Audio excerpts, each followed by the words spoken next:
네, 여러분, 제가 여러분의 인생을 약 50분씩 훔쳤군요. 500분이시니까 5, 9, 45, 한 450시간의 남의 인생을 훔쳤는데 제가 딴 걸로 다 갚아드리도록 하겠습니다. 그게 뭘지 모르겠는데 여러분도 한번 생각해 봐 주십시오. 뭘로 받을까? 제가 진짜 사과드려야 될 건 늦은 것도 문제지만 저는 뭐 시골이라서 교통체증이 없을 줄 알았어요.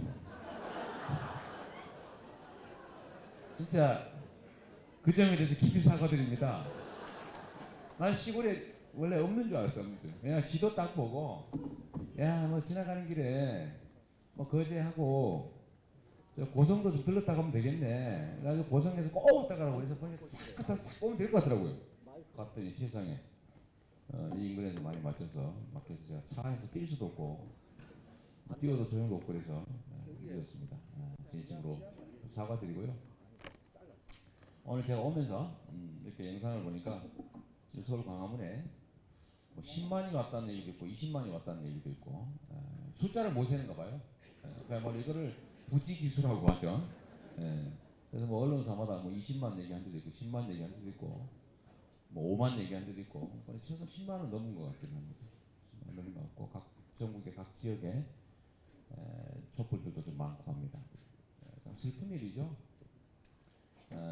뭐 사실 선거 부정이 전 제가 보기엔 있었는데 여하튼 뭐 선거 부정을 통해서든 어떤 경위를 통해서든 국민들이 뽑은 미국의 지도자가 전혀 지도자로서의 자질과 소양이 없다, 제로 상태고 그리고 그걸 본인이 또 인정하고 또 그걸 이용해서 저한테 무당 얘기 절대 하지 말라고 그래서 보니까 그 말이 맞는 것 같아요. 사이비 무당의 가족에게 우롱당해서 국민을 이렇게 슬프게 만드는 자괴심 느끼게 만드는 본인이 자괴심을 느낄 게 아니고 우리 국민이 자괴심을 느끼는 상황을 만들었죠. 정말 서글픈 일입니다. 안타까운 일이고요. 다시는 이런 일이 없었으면 좋겠습니다. 잘 골라야죠, 그죠? 이게 얼마나 중요한 일인지를 여기 계신 분들은 다 알았지만 또 그걸 깊이 생각하지 못한 분도 계신 것 같고 우리는 이미 알았어요. 저는 막 벌꿀인지 꿀보를인지 구별 못하고 뭐 지하 경제를 활성화한다 그러질 않나. 이산화가스에다가 뭐 솔선을 수범해야 된다고 그럴 때 이미 우리는 알고 있었죠. 거기다가 급기야 대통령직을 사퇴합니다 이래놓고는 막 웃으니까 내가 무슨 말 했어요? 이렇게 물어보는 걸 보고 우리는 이미 알았는데 박정희에 대한 향수를 가지신 분들이 혹시나 하는 기대로 딸인데 뭐 좀 하지 않을까 하는 막연한 기대로 증세 없는 복지한다는 말도 좀 믿어지고 야, 돈 안 들고 복지라면 얼마나 좋을까. 그리고 누가 그거 따지니까 그러니까 대통령 안 나가는 거 아니에요. 이러니까 야 진짜 뭐 특별한 기술이 있나 보다 이렇게 믿는 분들이 있다 보니 오늘과 같은 이런 사실상 헌정이 중단된 그런 불행을 겪게 됐습니다. 누가 그런 얘기 하던데 우리가 헌정 질서가 중단이 돼서 대혼란이 올 것 아니냐 이런 얘기 하는데 이미 헌정 질서는 중단됐어요. 더 나빠질 게 없는 상태죠. 헌정 질서가 중단된 거를 제가 이렇게 딱 광화문에 가서 느꼈습니다. 28일 날 첫 촛불 집회가 시작되는 날 주말에 제가 갔어요. 거기를 갔더니 경찰이 태도가 바뀌었어요. 이미 지휘 체계가 무너져가지고 일선 경찰서 단위로 지휘하고 있는 게 딱 느껴졌습니다. 그 전에는 이게 경찰이 독이 확 올라 있었거든요. 벗어나기만 하면 때려줘야지 뭐 이런 느낌 있잖아요. 근데 그날은 가니까 자세가 이렇게 바뀌었어요. 네. 이런 쪽으로 바뀌었어요. 이런 쪽으로. 네?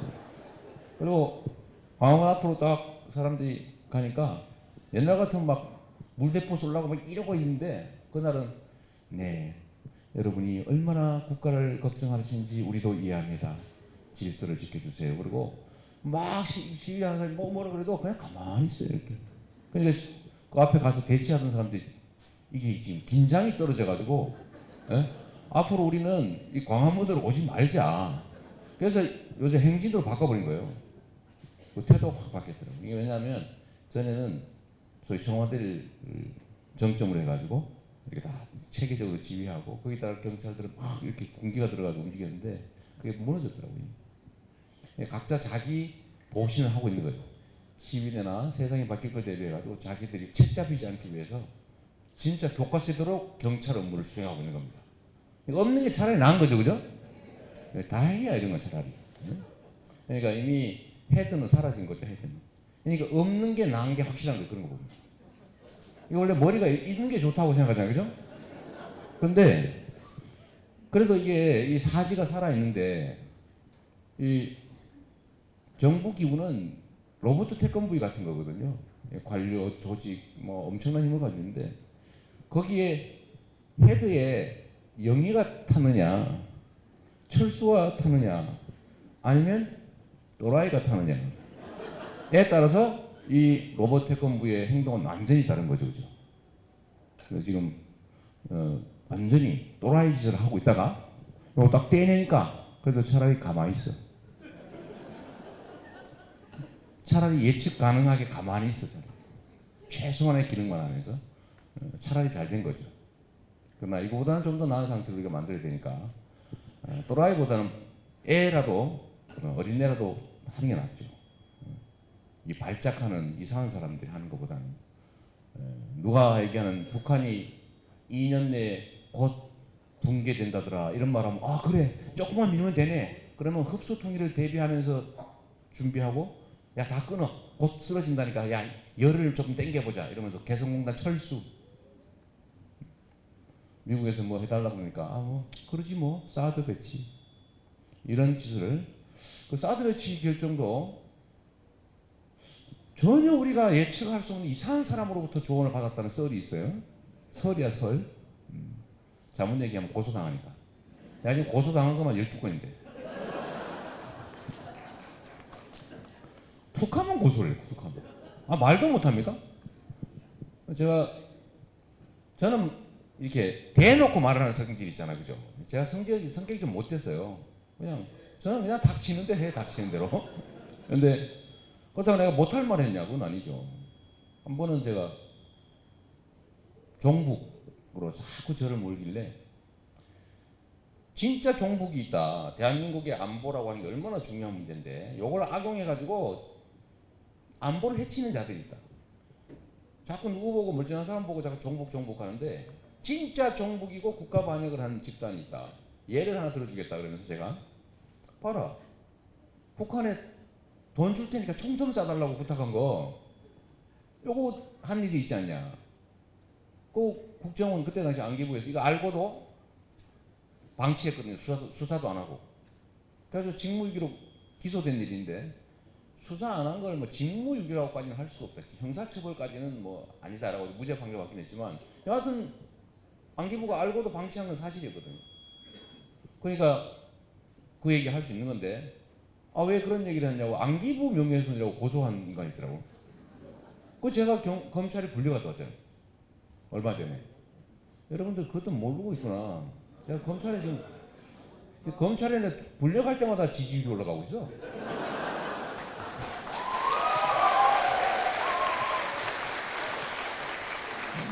근데 제가요 사실 여기가 경남이잖아요. 우리 여러분 존경임하지 않는 우리 지사님 계시잖아. 제가 그 지사님한테 얼마나 고마움을 많이 갖고 있냐면 이분이 제가 시립의료원 설립운동 하다가 수배돼 가지고 교회 지하실에 숨어 있다가 열받아 가서 야 그럼 내가 차라리 시장 돼 가지고 공공의료 시립의료원 만들자 하고 결심하고 제가 시장이 된 사람인데 우리가 그 시립의료원을 짓고 있는데 이 경남지사께서 이걸 없애고 있잖아요. 그래서 제가 그때 이미 한번 떴어. 그리고 우리는 무상급식에 친환경급식에 뭐 이런 것들을 막 확대하고 있는데 여기 싹 없애는 거 아닙니까? 그래서 또 이게 비교가 되는 거예요. 비교가. 우리 홍준표 지사님은 저의 비공식적인 홍보대사신데,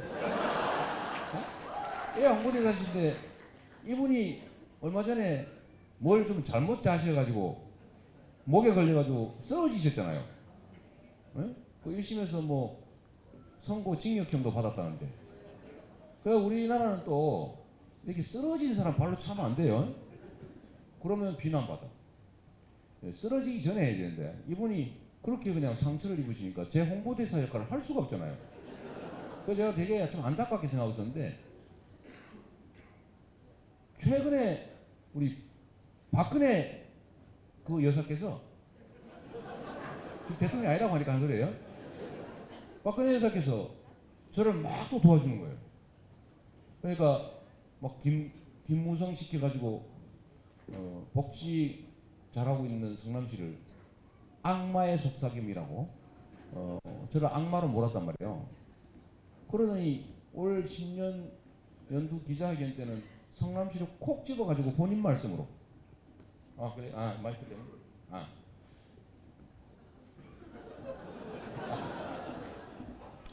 그래가지고 이분이 콕 집어가지고 청년배당 한다고.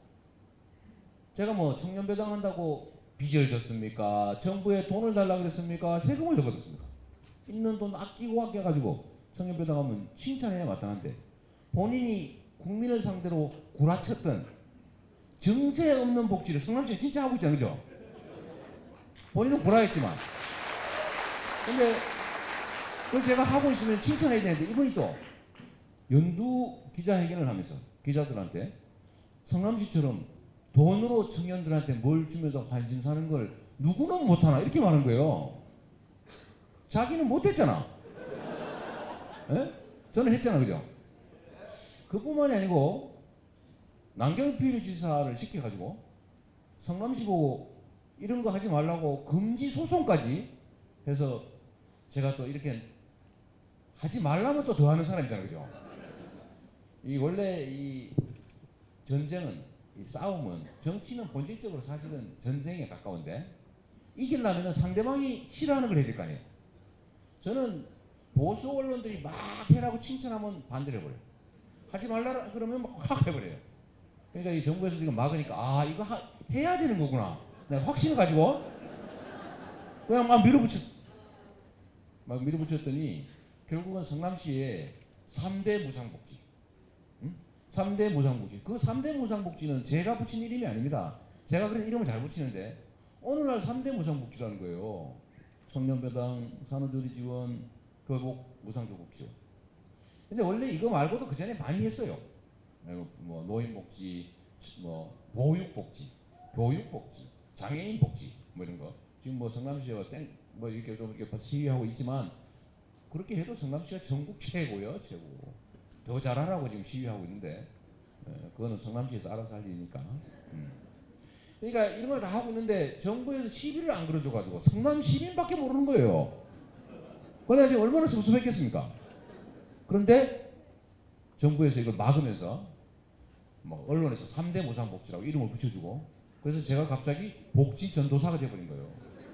그래서 이분이 굳이 제가 오늘 이 자리에 와서 이렇게 여러분들한테 이렇게 환영을 받게 되는 제일 큰 1등 공신은 첫 번째 홍준표, 두 번째 이 박근혜 여사였는데 이 두 분이 지금 자빠지게 생겼네 지금. 네? 제가 실제로 이번 사태의 최고 큰 피해자입니다. 앞으로 어떡하라고? 이제 홍보를 안 해줄 거 아니야. 홍보를 그냥 해도 그냥 박수 쳐버리면 아무도 모른단 말이에요. 그걸 막 막고 그러면 내가 막 버티고 이래가지고 억지로 해야 되는데 제가 진짜 가슴 아파요. 그러나 뭐 대의를 위해서 국가와 민족을 위해서 내가 참아야지. 그렇다고 뭐 그걸 말리거나 이럴 수는 없잖아요. 그죠? 아쉽지만 보내드리도록 하겠습니다.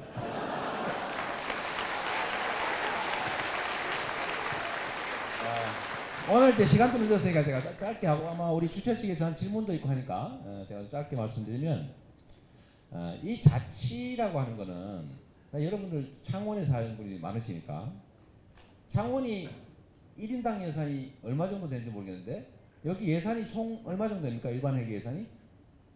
아무도 몰라요? 시정에 관심 좀 가지세요. 그러시고도 어떻게 시정이 잘 되길 바라십니까? 아마 1인당 예산은 성남시보다 더 많을 가능성이 있어요. 한번 찾아봐 주시고요. 그런데 여러분들 이거 이해하셔야 됩니다. 저는 창원시장을 신문에서 봐서 아는 사람이에요. 유명한 분이잖아. 그분이지.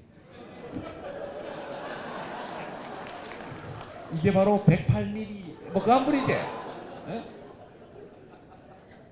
군대 안 갔다 오셨다는 얘기 같은데. 맞아요?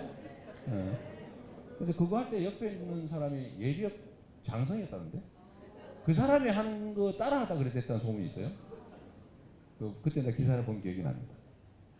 근데 그건 일단 논외로 하고, 우리나라 지방자치가 얼마나 엉망진창이냐면, 성남시는 똑같은 예산을 가지고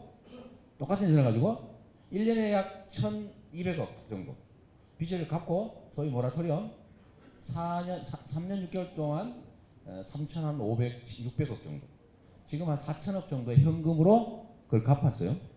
근데 그 돈이 어디서 나옵니까? 이미 있는 예산을, 딱 정해진 예산을 아끼는 수밖에 없어요. 우리가 돈을 더 거둘 수는 없잖아. 물론 제가 세금 떼먹고 도망간 사람들 좀 잔인하게 좀 다루긴 했어요. 막 출국 금지, 가택 수색, 심지어 창원도 내려왔나 모르겠는데 성남시에서 자동차세 안 내고 간 사람들 번호판 띄러 부산까지 내려와가지고 추적해서 아침에 출근하려고 하면 아파트 단지 안에 있는 자동차에 바퀴에 수갑이 딱 채워져 있어요. 노란 수갑 있어요. 그럼 못 가. 이렇게 해서 성남시 세금 떼먹고 간 사람들 다 전국을 추적해서 잡고, 전수 150명 정도를 고용해가지고 다 지주마다, 또 세금을 안 내는 사람이 안 내요. 선량한 사람은 다 내요.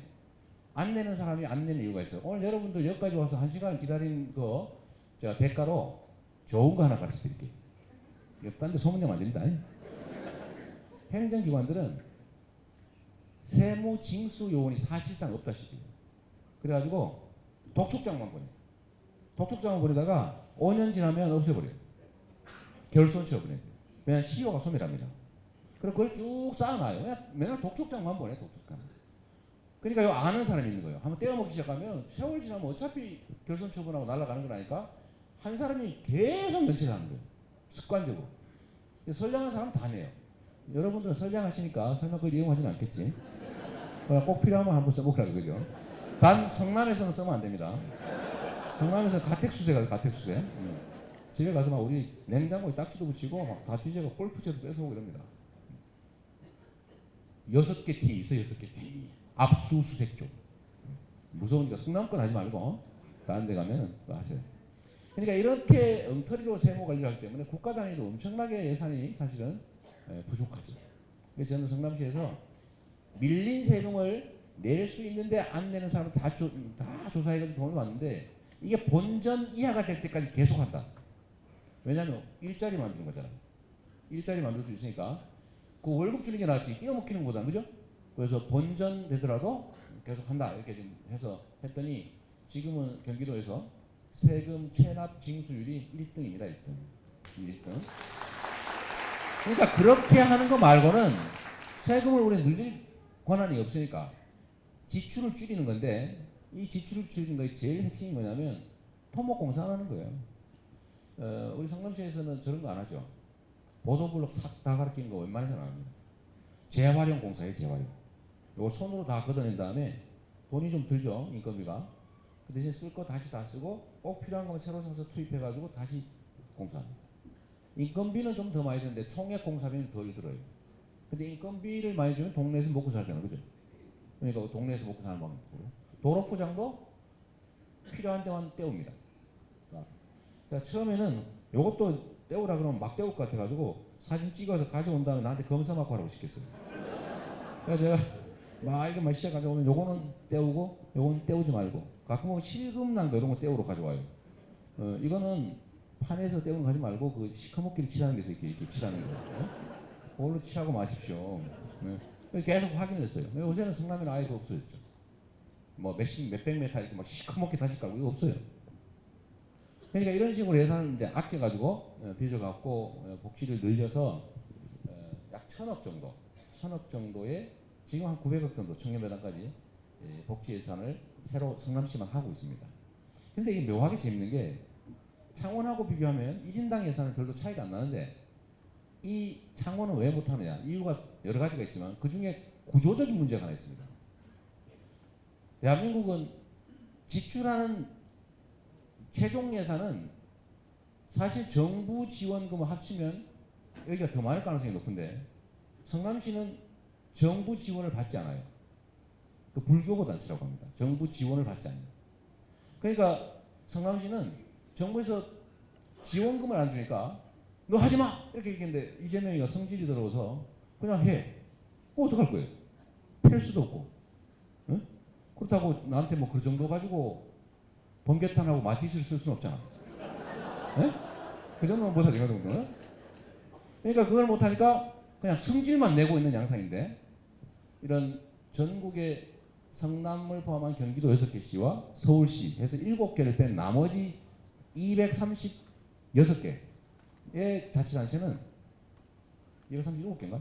여기는 정부에서 말 안 들으면 보조금을 깎거나 불이익을 줍니다. 그리고 이 보조금을 아껴가지고 돈이 남으면 딴 데 못 쓰고 정부에 돌려줘야 돼요. 그리고 계속 아끼잖아, 착하게, 그죠? 그러면 또 돈이 좀 덜 부족하구나. 그러면 지원금이 줄어듭니다. 왜냐하면 현재 정부는 전국 지방자치단체 부족한 돈을 메워주는 필수 비용을 메워주는 방식으로 운영하고 있거든요. 그러니까 이 자치정부들은 성남같이 특수한 경우를 빼고는 만약 성남도 정부 보조금을 많이 받고 있다 그러면 어떻게 버팁니까? 성남시에 불이익이 오는데 시키면 시킨 대로 해야지 어떻게 안 마음대로 하겠어요. 울며 겨자 먹기로 눈물을 먹고 시키는 대로 할 수밖에 없죠. 주민들의 뜻에 따라서 예산을 집행하는 게 아니라 정부 눈치를 보니까 결국은 자치를 하는 게 아니라 정부의 통제에 있는 사실상의 관선자치단체가 되는 거예요. 그래서 예산을 아끼면 아끼는 만큼 손해를 보게 돼 있습니다. 예산을 많이 쓰면 더 줘요. 이걸 교부세의 역설이라고 하는데 이러다 보니까 전국의 자치단체들은 어떻게 하면 정부가 인정하는 방식의 예산을 많이 쓰나를 요구하게 됩니다. 그걸 아끼면은 보조가 줄어들어요. 이런 구조적인 문제가 있는 거죠. 그래서 예산이 매우 비효율적으로 쓰여질 수밖에 없는 거예요. 정부는 뭐 말할 것도 없지만 지방자치단체는 그래서 지금 현재 재정 자립도가 떨어지는 와중에 정부의 보조금에 의존하는 자치단체를 자꾸 만들기 때문에 그래서 제가 얼마 전에 광화문에서 농성을 한 겁니다. 성남시 돈이 뺏기는 게 중요하죠. 성남시 입장에서는. 그러나 더하기 이렇게 하면은 이렇게 정부 보조에 의존을 해야 되는 자치단체가 3군데가 늘어납니다. 4개 빼고 나머지 전부 의존을 해야 되는 거예요. 그럼 그때부터는 자치가 사라져요. 과천, 용인, 과천, 고양, 화성. 이 지방자치가 망가지는 이유죠. 그런데 만약에 이거를 자율적으로 운영하게 하는 이걸 쥐어짜가지고 예산을 아끼잖아요. 아끼면은 사람들한테 뭘 새롭게 해줄 수가 있어요. 성남시는 내년부터 또 합니다. 뭘 하느냐? 초등학교 4학년 전원 치과 진료를 무상으로 해줍니다. 4학년. 근데 이거 뭐 돈 많이 들지도 않아요. 1인당 4만 원 정도가 되는데 이 유치가 영구치로 바뀔 때 관리를 잘 해줄 텐데 그걸 아예 치과 의사하고 협회하고 협약을 맺어가지고 전원 그 단계를 거치게 만드는 거죠. 그럼 4만 원인데 성남시 다 해봐야 3억 2천밖에 안 됩니다. 그것도 좀 쥐어짜가지고 딴 거 지출 줄이고 그거 해주니까 얼마나 좋아요. 이렇게 하면 인기가 올라가겠지. 그래서 나보고 자꾸 포퓰리스트라고 자꾸 비난하잖아. 그죠? 공짜라고. 복지가 왜 공짜입니까? 복지 예산은 나라의 의무예요. 복지는. 원래 국가 운영 비용은 첫째 공동체를 지키는 안전보장, 안보 비용. 두 번째 그 내부 질서를 공정하게 유지하는 비용, 질서 유지 비용. 세 번째는 국민들이 좀 더 잘 살게 하기 위한 비용. 이거 세 번째 걸 복지라고 하는데 필수 비용은 적을수록 좋은 거고 국민을 위한 복지 예산은 더 많을수록 좋은 거예요. 그건 권장해야지. 똑같은 돈 가지고 강바닥에 퍼붓는 게 잘한 거예요. 자원 얘기한다고 100억짜리 1조 원씩 주고 잘한 거예요. 방위비리 세상에 물에 잠수를 못하는 잠수함을 만들어 놓고 말이야. 공격 못하는 공격기 이렇게 만들고 총으로 쏘면 막 AK 소총이 빵빵빵 뚫리는 방탄복 만들고 이런 짓 하는 것보다는 아껴가지고 주민들한테 세금을 낸 나라의 주민에게 돌려주는 게 잘하는 거잖아요. 헌법 34조 2항에 써져 있지 않습니까? 복지는 국가의 의무다. 국민의 권리죠. 그런데 이거를 왜 우리가 비난받아야 되냐. 그래서 예산은 정말로 개인 살림처럼 살림을 하면요. 낭비 요인을 줄이는 건 정말로 쉽습니다. 그래서 예산을 아껴서 복지를 확대해 왔는데 제일 큰 거는 실제로 자치를 할 수 있게 해줘야 돼요. 자율성을 줘야 된다고. 누가 저보고 자꾸 복지 포퓰리스트라고 그러는데 원래 대의 민주주의라고 하는 거는 원래 직접 민주주의 해야 되는 거 아닙니까? 나라의 주민이 국민이면 국민이 다 모여서 결정해야지. 그런데 이게 실제로는 쉽지 않죠. 지리적 이유, 규모 이유 때문에 너무 복잡하니까. 그래서 부득이 대리인을 뽑았는데 그러니까 이 대리인의 제1 역할은 뭡니까? 지 마음대로 막 하는 거 아니죠. 자기의 권력의 원천인 주권자, 유권자의 의사를 최대한 반영하고 그걸 대행하는 게 제1의 의무예요. 본질적 역할이죠. 그러니까 대리인들은 주인한테 잘해주고 잘하고 인정받아가지고 다음에 한 번 더 하든지 또 인정받기 위해서 포퓰리스트가 되는 게 의무인 거예요. 이게 우리나라에서는 포퓰리즘이라는 말을 왜곡해서 쓰고 있어요. 우리나라는 좋은 말을 나쁜 놈들이 많이 써. 그러다가 이게 좋은 말이 나쁜 말이 돼. 그렇죠? 대표적인 케이스가 어버이 연합이다. 어버이. 두 번째, 애국. 진짜 애국자가 누굽니까? 성실하게 살고 나라 걱정하고 안보 정략에 이용하지 않고 이런 게 애국자 아니에요? 자기 의무 다 하고. 그런데 실제로 애국 노래 부르는 인간치고 진짜 애국자 있어요 없어요? 대체적으로 없어요. 착하게 살자 이런 거 쓰는 착하게가 이미지가 나빠져요. 이미지가. 포퓰리즘도 마찬가지입니다. 이게 원래 좋은 뜻인데 이 나쁜 기득권 집단들은 자기들이 그걸 못하니까 너 왜 자꾸 인기 얻으려고 그래? 인기 얻으라는 게 이게 대의민주주의의 본질이에요. 인기를 얻으라고 빨리 잘해가지고. 그런데 지들은 못하니까 인기 얻으려고 하는 거를 너 왜 인기 얻으려고 그래? 이렇게 비난하기 시작해가지고 우리나라는 포퓰리즘이란 말의 의의가 바뀌어버렸어요. 포퓰리즘 공부는 국민들도 그래 저 나쁜 짓 하는구나. 포퓰리즘은요 영어 사전 지금 찾아보세요. 좋은 뜻입니다 원래. 근데 우리나라에서만 포퓰리즘의 의미가 바뀌었어요. 어떻게 바뀌었냐? 우리의 언어란 우리가 인식하고 있는 의미인데 포퓰리즘 그러면 뭔가 대중의 지지를 얻기 위해서 해서는 안 될 일 또는 부정한 일 이런 걸 하는 거라고 우리가 그 언어의 의미를 인식하고 있죠. 그러함에도 불구하고 나보고 김무성 대표가 포퓰리즘 악마의 속삭임이라고 비난했는데 내가 물어보겠습니다. 내가 주민의 인기를 얻기 위해서 엄청나게 노력하는 건 사실이다. 예산 아껴가지고 뭐든지 어떻게든지 막 교복 드릴게요. 인기 생기지. 우리 노인들한테 10만 원 용돈 버는 사업 해가지고 10만 원씩 용돈 버니까 그 할머니 할아버지 어르신들이 얼마나 좋아요. 며느리한테 눈치 안 보고 10만 원 매달 벌어오니까 이걸로 야 며느리 10,000원 줄 테니까 살림에 보탰어. 얼마나 가오생이야 가오생겨. 그러니까 이분들이 나를 좋아하겠어요 안 좋아하겠어요? 근데 옆에서 보니까 배 아프거든. 그래서 한 얘기가 너 왜 공짜로 자꾸 주는 거야? 너 왜 포퓰리스트야?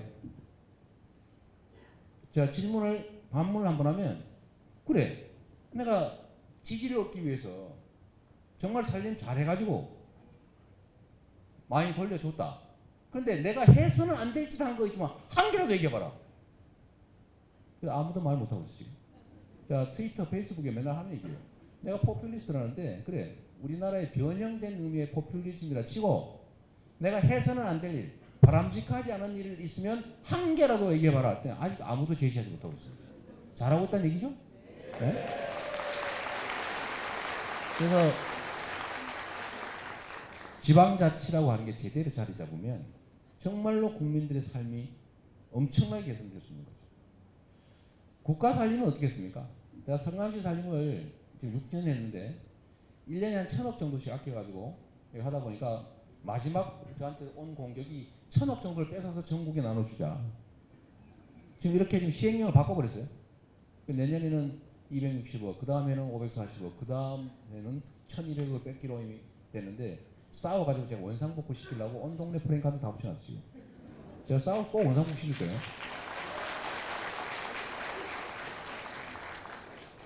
그러니까 우리가 지방자치가 제대로 자리 잡으면 정말로 살림이 좋아지는데 이거 한번 생각해 보십시오. 그러면 나라 살림은 어떨까? 성남시로서 여러분 이사 가고 싶죠, 솔직히? 네. 근데 이사 오지 마세요. 이사를 오시면 물론 집값이 비싸서 힘들기도 하고 그래도 만약 이 상태가 계속된다면 집값이 더 빨리 오르거나 덜 떨어질 테니까 좀 이익이 되긴 할 거예요. 근데 그거보다는 국가 정책을 바꿔서 성남처럼 하면 되잖아요. 똑같이. 그런데 이게 엄청나게 돈이 많이 드는데 어떻게 할 거냐라고 혹시 생각할지 모르겠어요. 전혀 그렇지 않습니다. 이 복지라고 하는 거는 개인이 지출하는 거와는 차원이 달라요. 적은 돈으로 엄청나게 효율성을 발휘할 수 있는데 성남시가 무슨 뭐 노인복지, 모육복지, 교육복지, 뭐 장애인복지, 또 뭐 청년배당 뭐저 등등등등 이거 다 하는데 1인당 10만 원 전체적으로 900억 정도밖에 안 됩니다. 900억. 1인당 10만 원이 없어요. 성남시가 98만 명이니까 그냥 인심 써서 그냥 100만 명이 1,000억이라 치고 1인당 10만 원인데 전국에 성남시와 같은 똑같은 독자적 복지 시책이나 이런 걸 한다고 하면 얼마 듭니까? 5조 원이죠. 5조 원 많지요. 그런데 대한민국 국가 예산은요. 내년 예산이 본 예산만 400조입니다. 이 중에 뚝 11% 떼가지고 국방비 쓰고 5조 원을 만드는 거는 이 400조 예산의 1.2%쯤 되는데 우리 박근혜 여사 같은 분이 기재부 장관한테 요새 만나지도 않다니 좀 어렵긴 한데 기재부 장관 불러다가 딱 그 맨날 하는 거 있잖아요. 레이저 쏘는 거. 레이저 쏘면서 기재부 장관 이거 5조 원 2시간 안에 만들어 오세요. 그러면요 1시간 만에 만들어 옵니다. 예산 1%를 만들어내는 거는 일도 아니에요. 소위 SOC 예산이라고 쓸데없는 데다가 차도 안 다니는 데만 4차선 도로 만들고 이런 짓 하는 거. 뭐 어디 대기업 재벌에 막 퍼주는 R&D 뭐 지원 예산. 요새 유행하는 거 있잖아. 창조 무식갱이 예산. 그거 뭐 하는 거예요 도대체? 잘 모르겠는데. 그런 것들을 조금만 타다닥 치면은 5조 원은요 진짜 1시간 안에 만들 수 있습니다. 그러면 전국에 다 할 수 있어요. 청년배당 가지고 시끌시끌한데 그거 청년배당 성남시가 하고 있는 거 전국에 다 확대해봤자 지금 현재로는요 3,300억 밖에 안 됩니다. 지금 50만 원 주고 있습니다. 그래서 예산은 그래서 철학과 의지의 문제인 거예요. 복지는 남아서 하는 게 아닙니다. 철학과 의지만 가지면 적은 돈으로 많은 사람이 혜택 보는 것을 얼마든지 할 수 있습니다. 그래서 정부 예산이 400조인데 그냥 무식하게 지방자치단체보다는 훨씬 낭비 요인이 정부에는 많죠. 지방자치단체는 똑같은 통제 시스템이 있는데 계속 상급기관에서 감시 견제를 합니다. 정부에는 그게 없잖아요. 우리 성남시는 시장 잘못 만나가지고 매일 감사 수사하고 있어요. 매일. 어제 막 먼지털도 안 되니까 강제로 막 비듬을 뜯어내고 있어 지금. 이거 먼지네. 근데 자세히 들여다보니까 비듬이. 트위터 많이 했다고 수사하고 말이야. 트위터 많이 하는 게 죄예요? 선거운동이라고 고발하고. 네? 무혐의 났어요. 걱정하지 마세요. 그러니까 이렇게 지방정부는 계속 이 압박하는 하는 상급 통제 시스템인데 중앙정부는 그게 없으니까 훨씬 낭비하기 쉽습니다. 그리고 지방자치단체는 검찰, 경찰의 통제를 받는데 중앙정부는 검찰, 경찰, 임명권자가 대통령이에요. 그러니까 이 통제가 되겠어요, 안 되겠어요? 그러니까 훨씬 낭비 요인이 많은 겁니다. 그래서 좀 인심 써서 제가 보기에는 국가 예산의 30% 정도는 낭비 요인이라고 보는데 10% 정도만 낭비 요인을 줄여보자. 그럼 얼마예요? 40조지. 40조. 성남시에서 제가 좀 쥐어짜니까 7% 정도가 가뿐하게 줄어들더라고요. 제가 이것도 한번 해봤는데 가로등 뭐 방제 이런 예산이 1년에 계속 일정액이 늘어나고 있어요. 그래서 가로등이 깨지면은 고장 나거나 하면은 이걸 교체를 하는데 요거를 연간 단가 계약이라 그래가지고 예산 개수 곱하기 개당 얼마 이렇게 해서 예산을 편성해 놓습니다. 그런데 희한하게 딱 그만큼만 고장이 나고 있더라고요. 네? 그리고 작년에 제가 결정적인 걸 발견했어요. 그 담당 전기 직원이 업주한테 돈을 더 많이 준 걸 이렇게 불시 점검을 했더니 들통난 거예요. 내가 보기 이거 좀 이상하다. 그랬더니 변명은 선불로 줬다는 거야. 세상에 무슨 선불이 있어? 응? 이게 무슨 가부를 하는 거예요? 그래서 이게 좀 문제가 있구나. 그래서 작년에 그걸 핑계를 대고 가로등 보수 예산을 20%나 확 깎아버렸어요. 그랬더니 오늘 지금 11월이잖아요. 물어봤더니 잘 견디고 있대. 내가 담당 과장한테 겁을 줬거든. 예산 절감이 잘 되나 안 되나 보겠습니다. 그랬더니 가로등이 겁을 먹어가지고 고장이 안 나, 고장이 안 나. 예? 이게 예산이에요, 이게 예산. 예? 근데 이런 게 정부는 훨씬 심한데 이렇게 해서 7% 정도를 아껴가지고 이런저런 복지 예산 쓰고 있는데 정부는 10%만 아껴도 40조 원이고 이 40조 원에다가 더하기 OECD 평균치보다도 훨씬 낮은 법인세 그 원상복구만 시켜도 3%만 올려도 한 6, 7조 되거든요. 6, 7조? 그거 한 이것도 하고 막 부당 감세해 준 거 이런 거 좀 하면 10조 원은 가뿐하게 만들 수 있어요. 그럼 50조 원 정도 되면 여기 막 우리가 싸우고 있는 거 밥 무슨 저거 뭐 보육료 어? 대학생 등록금 반값 아니라 그냥 싹 공짜로 줄 겁니다. 이거 문제되는 거 다 하고 남아요. 50조면은 뭐 웬만한 논쟁되고 있는 모든 걸 다 하고도 남거든. 그러니까 중앙정부가 얼마나 방만하게 운영하고 있나를 우리가 체험적으로 비교할 수 있습니다. 에이 진짜 여기 아주 선관위가 와 있을 텐데 잘못하면 이렇게 된 수가 있어요. 이렇게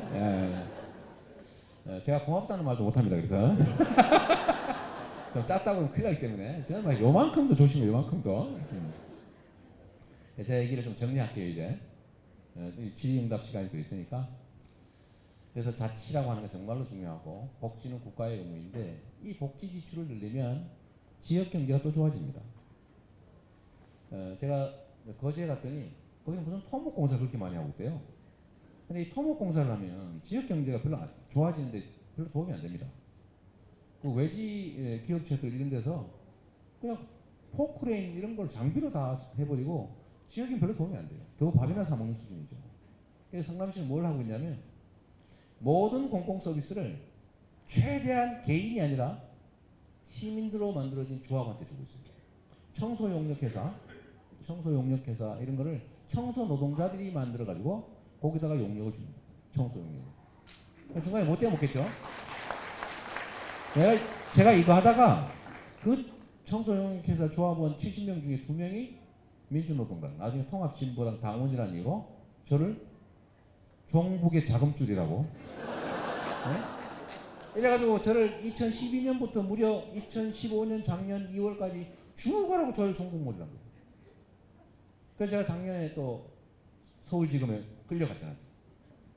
끌려가서 그 사람들은 이제 이재명이 드디어 죽일 수 있다 이렇게 생각하고 모가지를 날려고 종편 뭐 이런 데서 막 생중계하려고 카메라를 수십 대를 대놓고 기다리고 있더라고요. 그래서 제가 야 대치기의 기회다. 저는 원래 대치기 잘합니다. 위기를 기회로 만들어서 요새는 신문 방송에서 아예 언급을 안 해줘가 진짜. 아니 내가 김천하고 성주까지 가서 사드 배치하지 말라고 생 난리를 치고 하는데 아무도 보도를 안 해줘. 에? 막 종북 해야될까요 종북. 그럼 제가 딱 준비를 하고 있었는데 배치기 하려고 진짜 종북이 누군지 아느냐 이러고. 근데 요새 안 해줬어요. 작년 2월 달에도 저를 불러가지고 죽이려고 그랬는데 제가 딱 준비해놓겠지. 그 회사가 나중에 사회적 인정을 받아가지고 사회적 기업 인증을 받아가지고 정부에서 한 8천만 원인가 1억 가까이 지원을 받았어요. 그래서 그때도 받고 있었어요. 그래서 제가 딱 준비를 해가지고 똑같은 회사에 용역을 준 게 종북이면 현금 지원한 박근혜는 고정관첩이다. 그래가지고 그게 생중계로 다 나가버린 거예요. 제가 편집 불가능하게 말을 길게 하지 않습니다. 저는 인터뷰가 오면은 막 여러 번 안 해요. 몇 초짜리예요? 딱 물어보고 13초 이네 알겠습니다. 딱 13초만 얘기해버려요. 편집 불가능하게. 그래가지고 작년에 불려간 다음에 그 덕에 1%짜리 갤럽에 대선 후보로 가버린 거예요.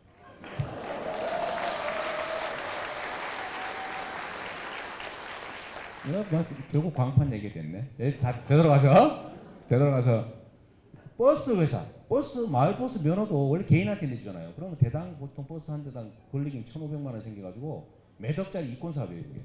그래서 이것도 버스 노동자들이 만든 회사에다 제가 인가를 내주죠. 또 구매도 사회적 기업에서 하고, 또 성남시 강급공사를 낼 때는 반드시 성남 시민 50% 이상을 쓰기로 조건을 붙이고 안 하면 그 위반한 금액의 30%를 벌금으로 내는 걸로. 응? 악착같이. 이래 놓으니까 지역에 고용이 늘어나잖아요. 그래서 이런 것들을 통해서 끊임없이, 그러니까 청년배당 산후조리비를 주는 것도 그냥 안 줘요. 그냥 주면은 서울 가서 술 사 먹으면 안 되잖아. 반드시 성남에서 쓰게. 그것도 대형 유통점 못 쓰게 해가지고 재래시장, 골목상권 이런 데만 쓰게 지역화폐, 성남 그 지역에 그런 업종에만 쓸 수 있는 상품권으로 준 거예요. 그러니까 그 동네에 반드시 한번 쓰게 되는 거죠. 그러니까 지역 경제가 좋아지죠. 재래시장 매출이 올라가고 있거든요. 이 중에 창원에서 재래시장 하다가 장사 안 되는 분은 성남으로 오세요. 여기는 계속 줄어들고 있어요. 매출이 전국 추세입니다. 성남은 턴에서 올라가고 있어요. 근데 그 중에 우리가 뭐 상인들 재교육도 있고 뭐 이런저런 지원 사업도 있지만 이 지역 상품권 이게 지금 100억 막 200억 이렇게 풀리니까 그거 다 들어가잖아요. 이 돈 받는 청년들이 깡을 한다고 저번에 막 깡깡거리면서 생 난리가 났었는데, 근데 깡을 하는 건 사실이에요. 주로 누구한테 하냐면 엄마한테 해요. 엄마한테. 그러니까 엄마한테 12만 5천 원 주고 보통 15만 원을 받지. 제가 13만 원 이하로 주면 신고하라 그랬거든. 그래서 어머 집에서는 그 시장만 다 쓰는 거니까. 그러니까 이 지역 경제에 도움이 되잖아요. 이 모든 정책을 공공 서비스 또 현금성 지원. 아까 우리는 성남시는 생활임금이라고 그래서 시 또는 시 산하기관에 고용된 비정규직에게 올해는 시간당 7,000원, 내년부터는 8,000원을 지급합니다. 근데 그것도 그냥 주면 또 그렇잖아요. 최저임금 원래 주고 있었는데 최저임금과 올해 같으면 6,070원, 6,070원과 7,000원의 차익이 상당하죠. 요 차액은 역시 아까 얘기한 지역화폐로 지급합니다. 지역화폐로 주니까 그거 다 써야 될 거 아니에요. 그 내년도 그 차액을 늘려가지고 몇십억 되죠. 이것만 해도. 이것도 이렇게 하고. 그러니까 지역 정책들을 어쨌든 동네에 도움이 되게 이렇게 해놓으면 실제로 이게 큰 영향이 있더라고요. 그리고 마지막으로 이 얘기만 하고 끝내겠습니다. 지금 되게 불안해 하시는데. 자, 이 세상이 우리가 바뀌고 있어요. 우리는 이 세상을 바꿔야 됩니다. 오늘 뭐 강화문에 싸우는 분도 있죠. 우리가 이 자리에 앉아서도 우리가 그 이상을 할 수 있는 방법이 있습니다. 전에는 정치라고 하는 게, 정치 진짜 중요하죠. 정치란 우리의 삶을 결정하는 겁니다. 우리 사회의 자원을 배분하는 힘을 누가 행사할 것이냐를 결정하는 거죠. 이게 옛날로 치면 전쟁입니다. 전쟁. 옛날에는 총칼로 했죠. 근데 요새는 총칼로는 안 하고 1인 1표, 표로 하죠. 표로 하는데, 왜 우리나라는 아직도 소위, 저는 이 대한민국 아직 건국 과정이라고 봅니다. 이게 나라가 완비되지 않았어요. 소위 정부 수립 후 또는 1919년 대한민국 정부 건국 후 지금까지도 청산을 못해가지고 그냥 그 친일 부역 세력이 이 나라를 그대로 지배하고 있어요. 친미의 이름으로, 군사 독재의 이름으로, 부패의 이름으로 기득권에 돼가지고 이 사회를 그대로 지배하고 있다고. 이 지배 세력은 소수잖아요. 이 소수가 너무 부당하게 많은 기회와 이익을 누리다 보니까 우리 다수는 점점 기회도 자원도 소득도 자산도 잃어가지고 대부분의 사람들은 미래가 없는 삶이 되어버렸어요. 그런데 이거 웃기는 현상 아닙니까? 아니 1인 1표의 대의민주주의 국가에서 분명히 현 체제로부터 이 기득권 체제로부터 피해를 보는 숫자가 압도적인 다수인데 왜 맨날 이 기득권 체제로부터 이익 보는 소수한테 유리한 결론이 납니까? 왜 그럴까요? 아니 결론은 뻔하지요.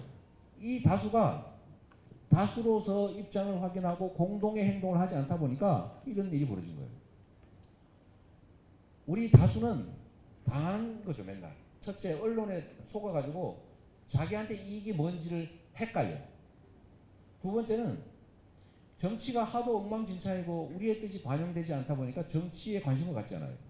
세 번째, 우리는 사소한 거 가지고 자꾸 싸워. 사소한 차이 때문에 수틀려서 싸워요. 그리고 그걸 자꾸 조장을 해 누가? 기득권자들이. 그 중에 또 일부는 기득권자들이 이만큼 특별한 이익을 초과 이익을 얻으면 그중에 일부를 떼서 매수하죠. 야 우리 같이 먹고 살자.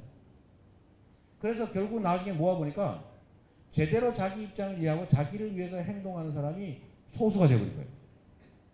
그래서 지금까지 우리는 정치라고 하는 걸 생각하면 야 정치는 나쁜 거 하지 말아야지 이러고 맨날 좌절하고 포기하고 집에 가고 싸우고 심지어 그쪽 편 들면서 맨날 당해왔던 거죠.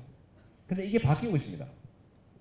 바뀌는 이유는 여러 가지가 있는데 간단히 얘기하면 첫째, 대중들은 전에는 외로움을 느끼고 있었는데 야 나만 싸워서 뭘 하리, 내 혼자 싸워서 되겠냐 라고 생각했는데 지금은 전에처럼 언론이 일방적인 정보를 주고 우리는 그 정보를 받고 수용할 거냐 말 거냐만 판단하는 상태에서 이제는 우리가 네트워크를 이용해 가지고 횡적으로 우리 대중끼리 정보를 주고받게 됐어요. 그리고 그게 너무 쉬워졌어요. 저는 신문에서 본 걸 옆집 사람한테 얘기하려면 너무 힘들었어요. 그걸 스크랩해서 줄 수도 없고. 근데 지금은 URL 해가지고 요걸로 여기 하고 콕 찍어가지고 콕 붙여가지고 틱 한번 눌러버리면 내가 아는 수십, 수백, 수천 명에게 저 같은 경우는 딱 5번 누르면 70만 명에게 네? 쫙 전달할 수 있게 된 거예요. 그러니까 대중들이 정보를 취합하고 생산하고 전달하고 대중들끼리 우리가 야야 이렇게 해보자 이거 잘못됐다 라고 하는 대중의 요구를 조직할 수 있게 된 거예요. 이게 첫 번째 조건입니다. 두 번째는 세상이 너무 힘들어졌어요. 소위 신자유주의 세계화라고 하는 게 너무 많이 진척이 되면서 초국적 기업들, 국제적 경쟁력을 가진 특수한 소수들은 엄청난 부와 기회를 누리는데 대부분의 중간산층을 포함한 다수 구성원들은 점점점 살기가 어려워지는 거예요. 그래서 미국의 백인 노동자들이 힘들어지기 시작한 겁니다. 예를 들면 아니 미국은 돈을 벌잖아요. 이 지금 자본주의 세계 체제에서 제일 득보는 데가 미국 아닙니까? 그런데 미국의 중산층 노동자들은 미국의 자본이 전 세계를 상대로 돈을 벌러 다니는 사이에 미국의 일자리가 줄어들고 있죠. 그러니까 예를 들면 영국은 EU에서 득을 보긴 한데 이걸 국경을 헐어놓으니까 자꾸 난민 들어오고 또 저개발 국가 막 노동자들이 들어와가지고 자기 자리 자꾸 뺏어가는 거예요. 그러니까 전체적인 대중들이 점점 상대적으로 어려워지기 시작한 겁니다. 우리나라는 그런 상태가 더 심하죠. 불평등한 모습. 이 세계의 제일 큰 문제. 자원과 기회의 불공평한 배분. 독점이 사실은 이 체제의 가장 심각한 문제예요. 우리도 마찬가지죠. 그게 더 심하죠. 그런데 드디어 미국 같은 데서 자본주의 선진국, 자본주의 국가의 맹주국이라고 하는 데서 드디어 사고가 나기 시작한 거예요. 공화당이 트럼프라고 하는 개인한테 잡아먹혀버렸어요. 어떻게 잡아먹었습니까? 백인 노동자들을 작업을 한 거예요. 그래서 백인 노동자들을 통해서 공화당을 먹어버린 거예요. 버니 샌더스는 무소속의 홀몸이었는데 집권 여당을 거의 잡아먹었어요. 무슨 힘으로? 대중과 함께 직접 연대를 통해서. 필리핀의 대통령 선거, 대만의 총통 선거, 영국의 브렉시트, 정치권이 바라는 것과 전혀 다른 결과를 만들어냈어요. 그래서 이제는 정치가 특정한 답 몇 개 객관식 답을 주고 이 중에서 고르라고 하면 대중들은 1번 마음에 안 들어, 2번 더 나빠, 3번 진짜 싫어, 4번 죽이고 싶어. 이 중에서 제일 덜 나쁜 첫 번째를 고르는 이런 진짜 주권자로서 전혀 존중받지 못하는 선택을 강요당해 왔는데 이제는 이게 정치에서 동원되던 대중이 자기들의 입장을 정리해가지고 정치에 강제하는 시대로 서서히 전환되고 있습니다. 정부와 사회가 그 조건이고 두 번째는 모순이 너무 격화되어 있고 세 번째로 대한민국은 어때요? 성질이 급하죠. 우리 광화문에 10만 20명 모이는 거 보세요. 역동적입니다 우리가.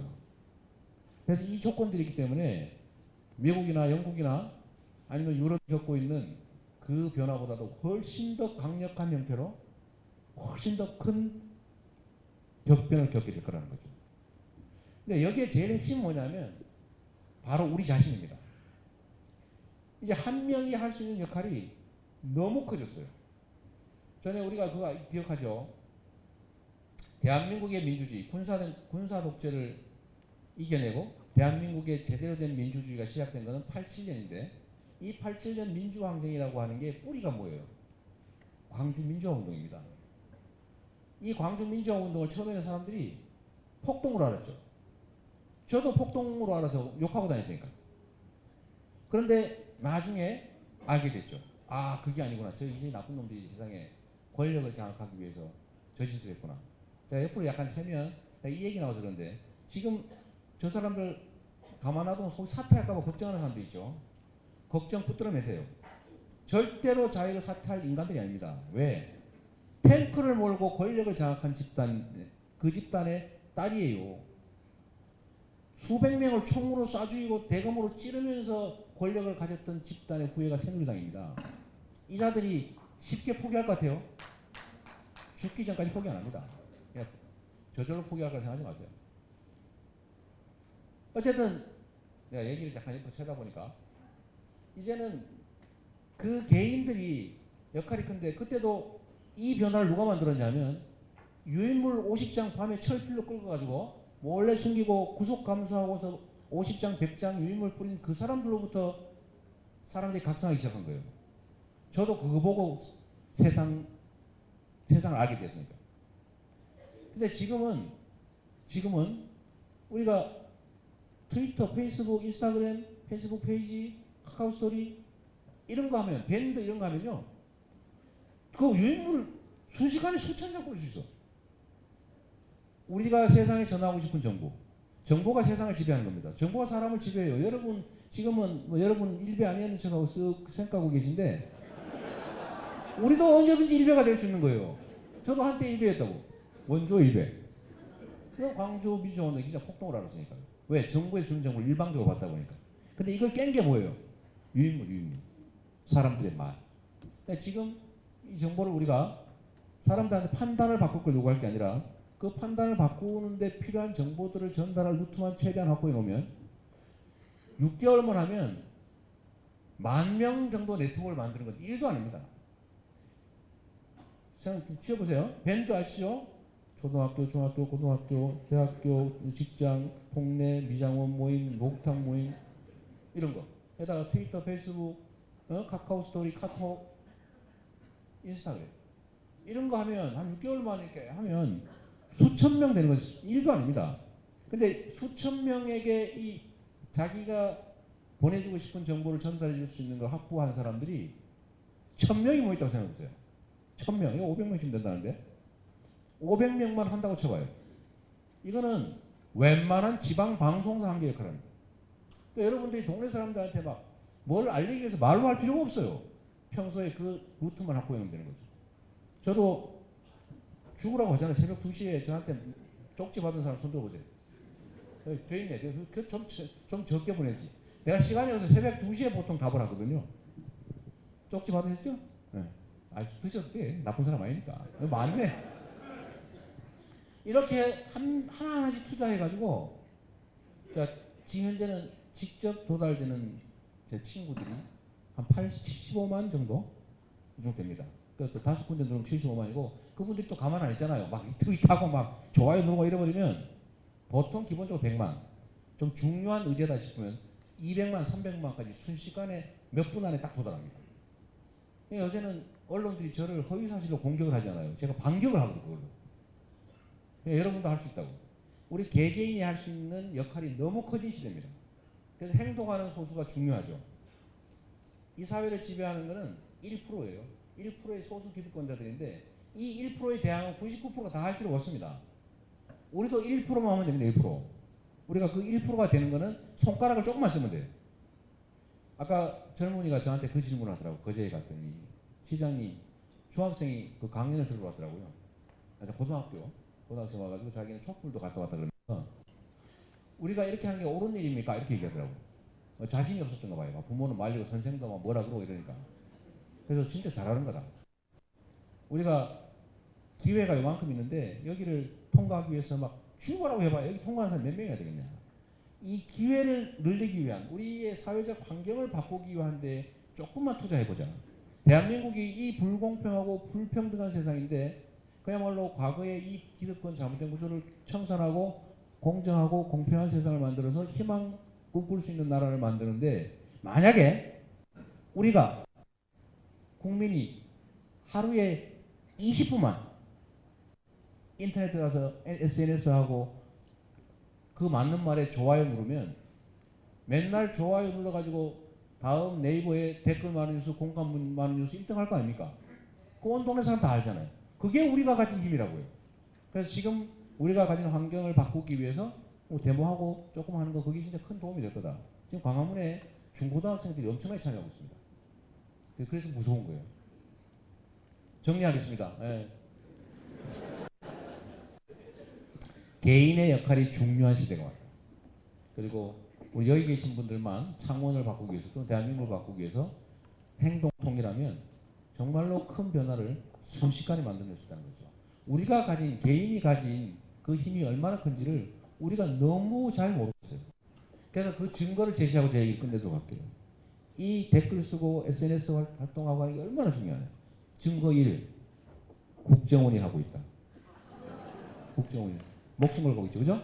두 번째, 이재명이 살아남아서 이러고 있다. 네, 감사합니다.